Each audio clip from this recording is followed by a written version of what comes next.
when you are a Real Madrid player, there will always be pressure on you. But these are the top 5 players that are under the most pressure for this season. Before we begin, make sure to like, comment, and subscribe. Let's get it. We will be starting with Vinicius Jr. And I think this is self-explanatory.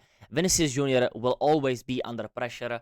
But after what happened last season with Carlo Ancelotti, Mbappe coming, him not performing for basically like 10 months now, that has come to a point that Vinny is actually getting sell him shouts, even from me, because I don't think that Mbappe and Vinny can work together. Maybe they can, maybe Xabi Alonso can figure something out, but if Vinny doesn't start performing on the top level, there could genuinely be questions about him next summer, and we could be looking to sell him. There are reports coming out that he doesn't want to sign a new contract as well, that he wants the same money as Mbappe. You have to perform the same as Mbappe, score at least good amount of goals, good amount of assists to be in the same conversation as Mbappe in the contract talks, in my opinion. And he has just not been that for the last 10 months.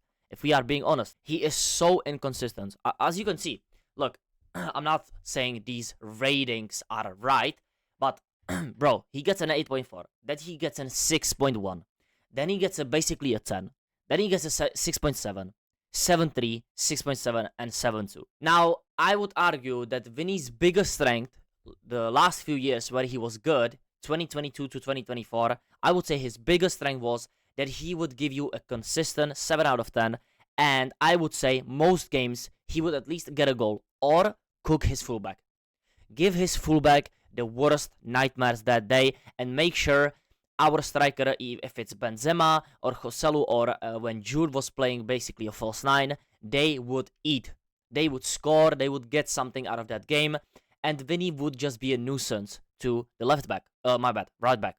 Some of these games, he just completely goes missing.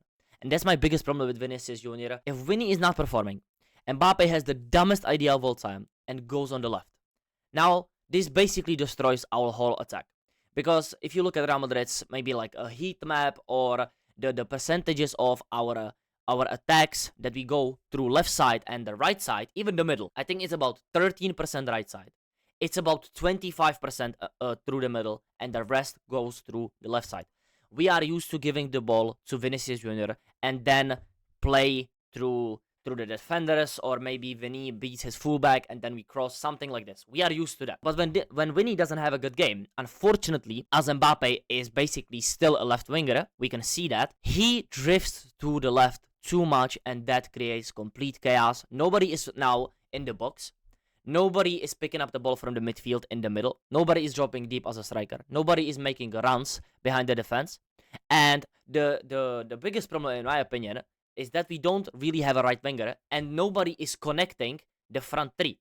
There is basically 2 people here. There is nobody here. Either that's Jude or Brahim Diaz when they actually play, and there's nobody on the right side. Because we are disconnected as a team. And the attacking patterns, I have to say, Xabi Alonso, I don't know what the fuck are you doing. We have to change this. And in order for Vinny to change, I think we have to change the formation to a 2-striker formation where Mbappe plays with Vinicius up top as a 2 and we play a 3-back. Now, this is not only on Xabi Alonso or Carlo Ancelotti, this is also on Vinicius. I want to preface that with this.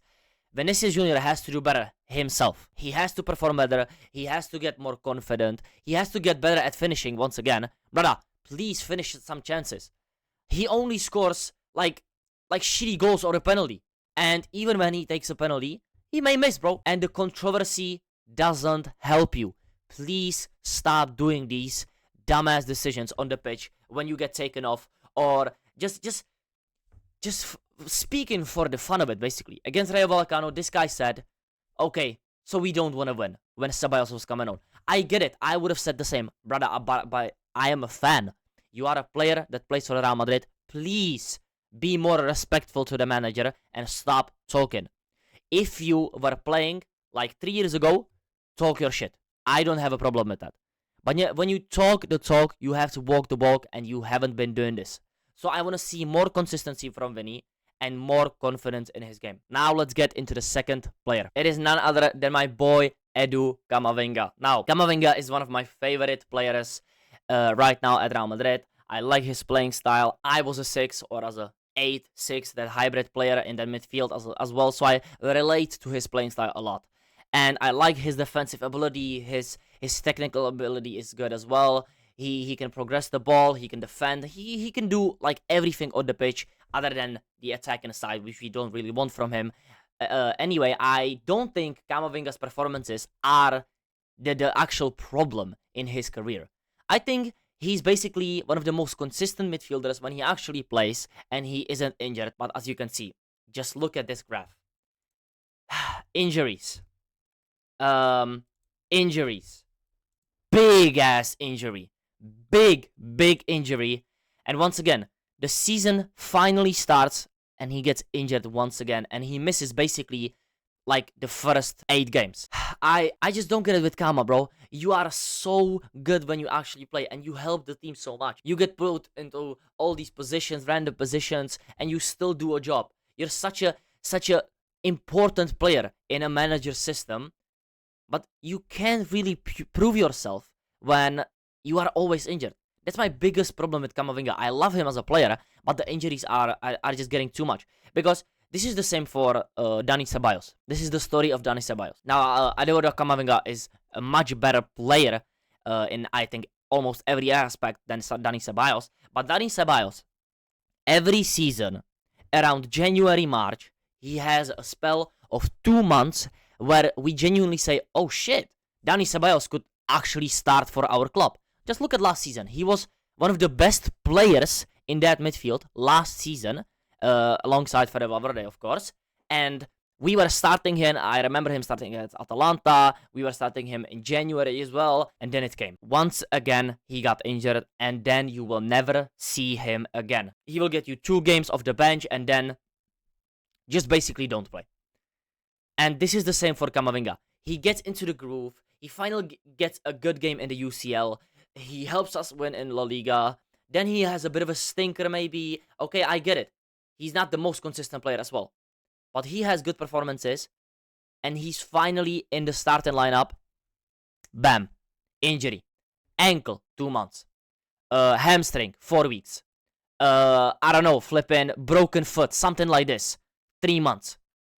He's always getting injuries. And I do think that we should keep him the most fit that we can for the biggest games of the season.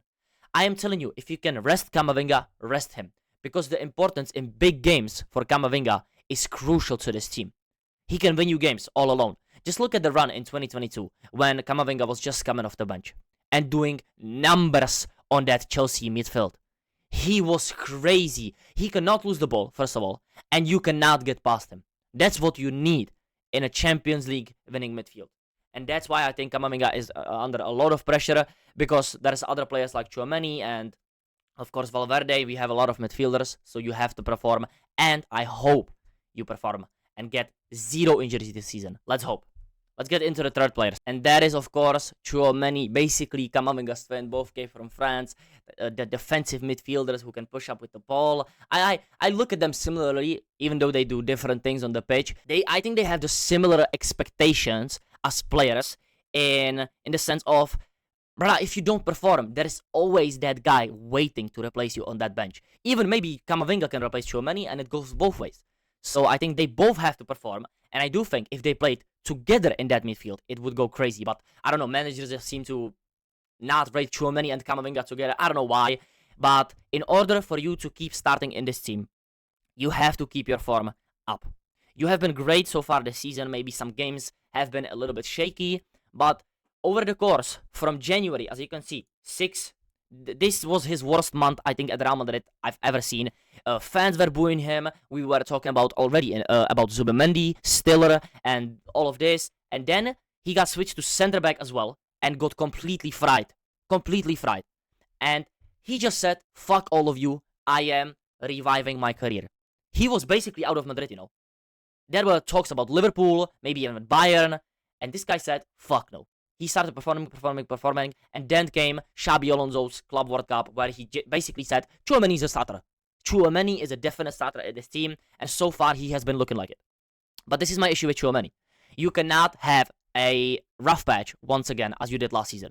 You had a really, really bad patch. where you basically couldn't defend. You were so scared in big games to actually play on the ball and play comfortably, which I have seen in some games this season as well, against Atletico, for example. But I do think that if you perform in this team, you have a position that can't be replaced. A destroyer in midfield who is actually good on the ball. We need you as a midfielder. We genuinely need you. Nobody is here to replace you now. Xabi Alonso said he trusts you. We didn't buy a deep-lying playmaker or a destroyer or like a similar player to Casemiro, you know. You were bought to replace him, and so far you are doing a great job. But you cannot have, once again, a rough patch of bad performances. And I am going to have to be honest, you have to step up in big games. Because in smaller games, I know you can score goals, you can pop up with a good performance defensively, you can help the defense, you can pick up the ball. But in some big games, I just think you are a bit scared when we play out the back, and you are a bit just a bit not relaxed on the ball. I want you to be more relaxed on the ball and have better control of the game. That's all I want from you. I don't want to be seeing diagonal passes or through ball passes, progressive carries. No, you're there to destroy and make simple passes and just be chill. Relax the team and calm down. That's all I want from you, and that's why I want you I want him to be under pressure, to be honest.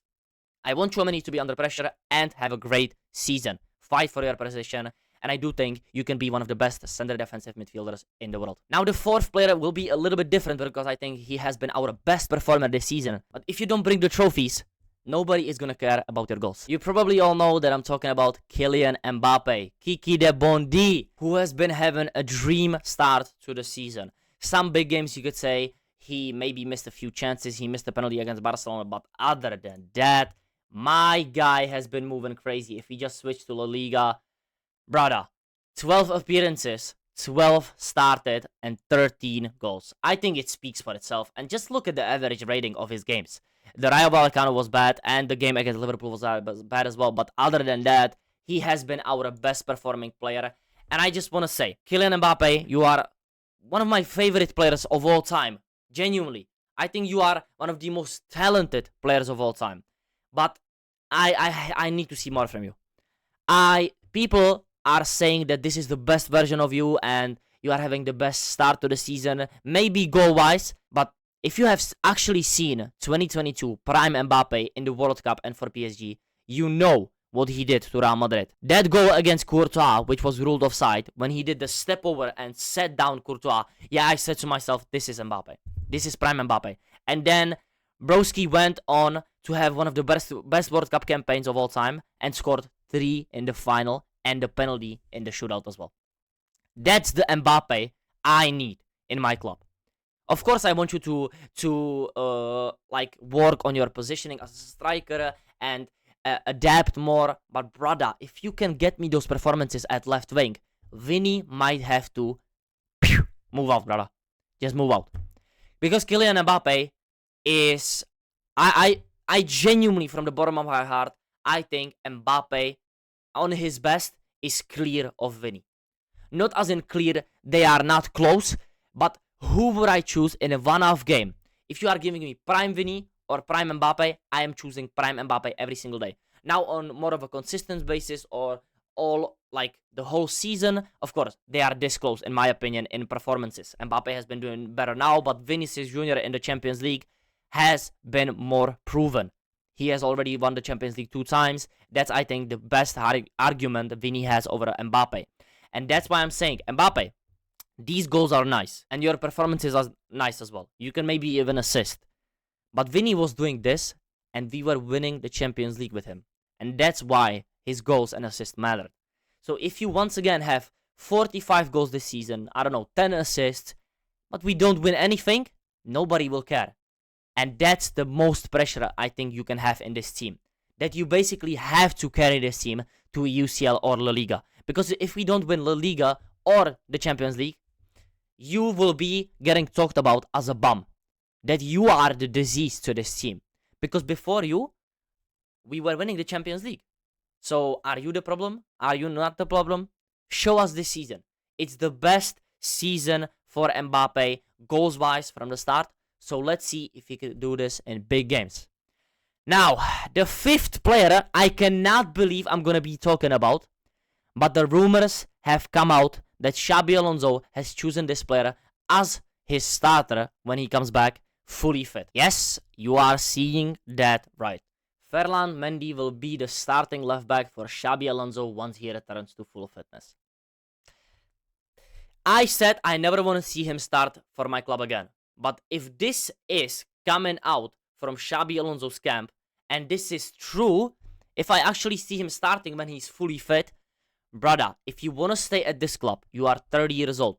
You have maybe 2 to 3 years at the top level if you can do your defensive duties. Because this guy defensively, he's good. On the ball, you are finished. I never want to see you building out of the bag, nothing.